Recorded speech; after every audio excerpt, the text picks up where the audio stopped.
দিদা আমাকে একটা বাইক কিনে দাও, আমি আর হেঁটে হেঁটে ঘুরতে পারছি না। এই হারামজাদা পেট মোটা হালকো, সারাদিন বসে বসে খাস আর এখন তোর বাইক লাগে? জলদি আমার বাড়ি থেকে বের হয়ে যা। দিদা একটা বাইকই তো চাইছিলাম, তার জন্য আমাকে বাড়ি থেকে বের করে দিলা। দিদা আজ আমাকে খুব বকা দিল, বললো আমি নাকি কোনোদিন বাইক কিনতে পারবো না। দিদাকে আমি বাইক কিনে দেখাই দিব, আর যে কোনো প্রকারে বাইক কিনে আনবোই আমি।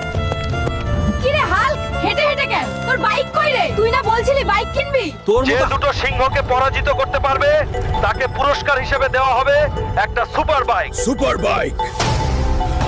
কার আছে সেই ক্ষমতা এই দুই ভয়ঙ্কর সিংহকে পরাজিত করে এই সুপার বাইকটা জিতে নিতে পারবে? আজকে আমাকে এই প্রতিযোগিতা জিততেই হবেই। এই বাইকটা আমি জিতেই নেবই। সুপার বাইকটা আমার খুবই দরকার।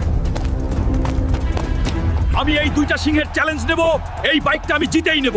ঠিক আছে, তাহলে চ্যালেঞ্জ শুরু করা হোক হাল্কের সঙ্গে। হাল্ক